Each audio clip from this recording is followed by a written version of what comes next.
So in this video, we're going to talk about systems of linear equations. And probably the simplest kind of system of linear equations is one that involves two-dimensional linear equations. So here's our first example. So these are just the ones that I worked out and you worked out in the previous video. And now I'm just going to stick them both on the same graph. So there we go. Now a solution to this system of linear equations is a pair of numbers, x1 and x2, so that if we plug those numbers in to these two equations, in both cases we're going to get something that's true. So in other words, we need to figure out an x1 and x2 so that when we plug them in here, we get 4, and when we plug them in here, we get 4. So you probably remember solving systems of equations in two variables, but let's just do it again as a quick reminder. So first we'll probably solve this second equation for x1 in terms of x2, and then we'll plug that into the other equation so that we can solve for x2, because that'll be an equation then that's written in only the terms of x2.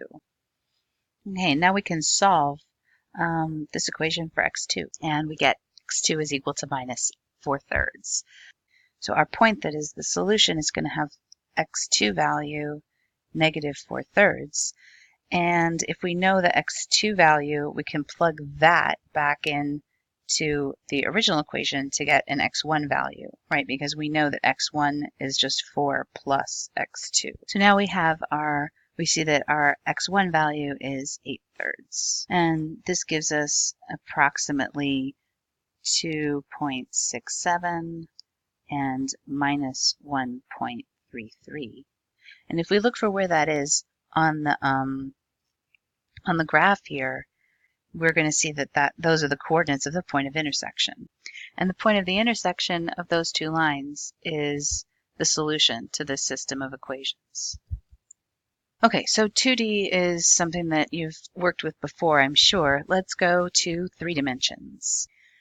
So I want to take an example that is not too complicated. So let's just work with a 3-dimensional example. So that's going to be 3 variables, and we'll just use 2 planes this time. So I think I'll borrow from our work in the last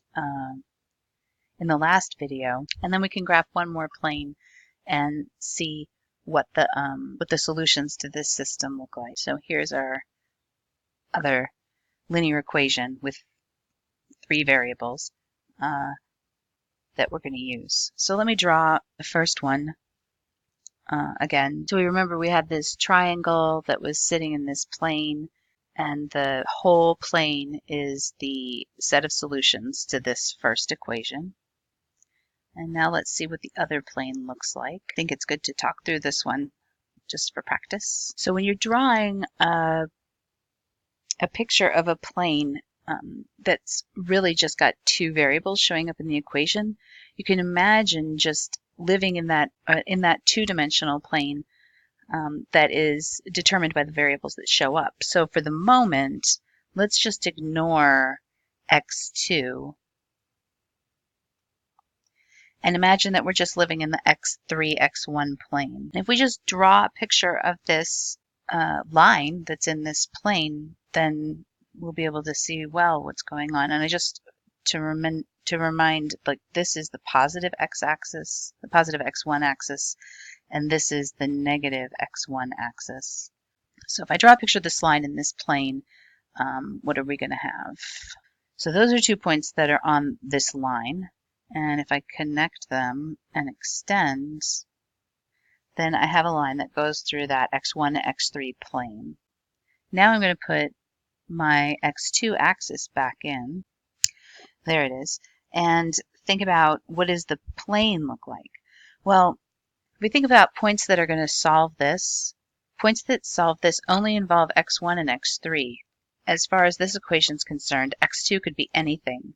So really what we have is a plane running through space that contains that line, and every point on this plane has to satisfy x1 plus x3 is equal to 2. So it's comprised of all the lines that are parallel to this one moving out in the x2 direction. I'm not going to try to graph both of these accurately in a single space, but I want to make a sketch. So we know that the point of intersection of two lines gives us our solution set. And in 3 dimensions, it's the point of intersection of these planes that's going to give us our solution set. So I think this is kind of what they would look like if we superimposed these two graphs. And the place where they intersect is actually a line. It's this line that goes through both of these planes. So these are exactly all the points that are on both planes. And they, taken all together, are a line in 3-dimensional space.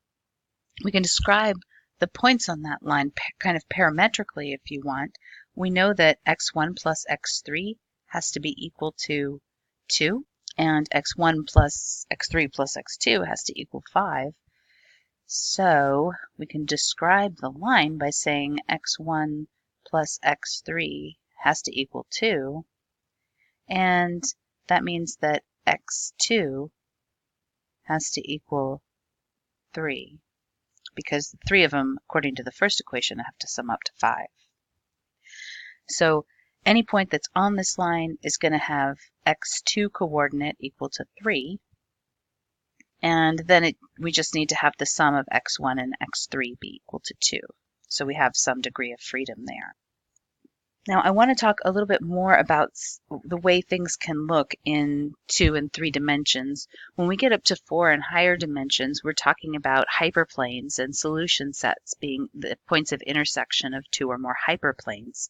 And I can't draw a picture of that, but I can draw pictures of the kind of scenarios we can end up with in 2 and 3 dimensions, and especially the 3-dimensional examples can give us some intuition about what solution sets would look like in 4 and higher dimensions. So let's see what the situations can possibly be in these lower dimensional systems. So in 2 dimensions, so that means 2 variable systems, we can have a few different situations. One of them is the kind of situation that we saw in the example above, right? We had 2 lines that intersected at a point. And in this case, there's a unique point of intersection. And when we have a unique point of intersection, we call that a consistent independent system. So I'll write those words down in just a minute. But let me draw these other pictures first. Another scenario we can have is having 2 parallel lines. And in this situation, there are no solutions. Right? There are no points that these 2 parallel lines have in common, so there are no solutions to this system, which is the same thing, again, as saying that there are no common points. The lines don't intersect. And we call systems like this that have no solutions, we call them inconsistent. The last thing that can happen in the 2-dimensional scenario is that we actually have 2 equations that are really equations of the same line. So in this case, the entire line is a set of points that these 2 lines have in common. So there are infinitely many common points. So there are infinitely many solutions. All right, so I used some words when I was describing some of these that I need to define now. So one of them is consistent. A system is consistent means it has at least one solution. These 2 scenarios are both scenarios in which there are at least one solution, so they're both consistent. Inconsistent systems, you could probably guess this, are systems that have no solutions. And this one, the one in the case of the parallel lines, that's an example of an inconsistent system. The other 2 words that I want to define now are dependent. Dependent systems have infinitely many solutions. So this system would be dependent.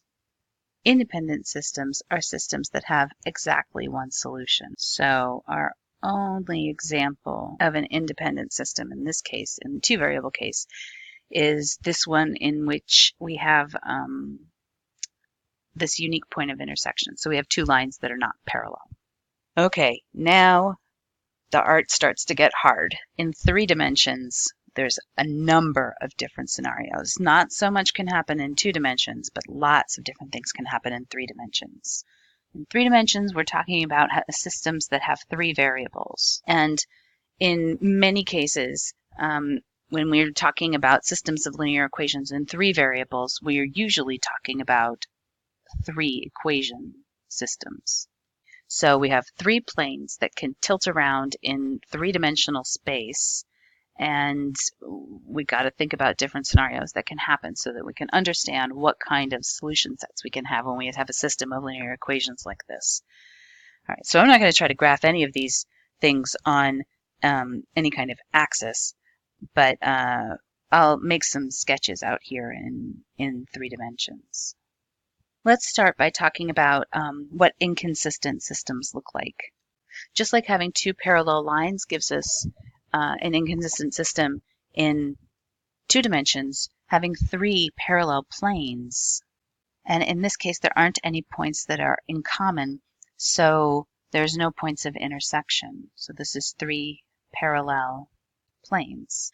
Now you don't have to have 3 distinct parallel planes. As long as you have 2 planes in a separate place from the 3rd plane, you're still going to get an inconsistent system. So, for example, imagine we have 2 planes that actually lie on top of each other.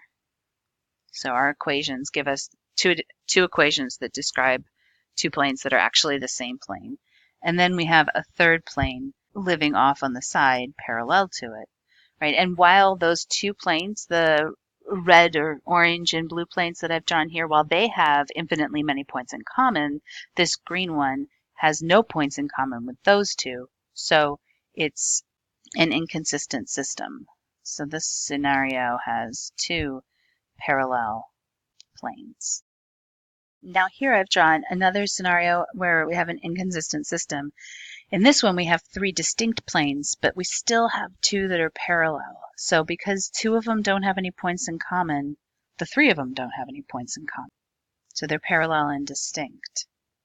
And so the one last way that we can get a system that is inconsistent, that has no solutions in 3 dimensions, is to have this scenario where we've got 3 planes that are kind of making a tent. So there's still this aspect of parallelism that's coming in here, but now we're talking about parallel lines. So you see the blue and the orange plane intersect along this black line.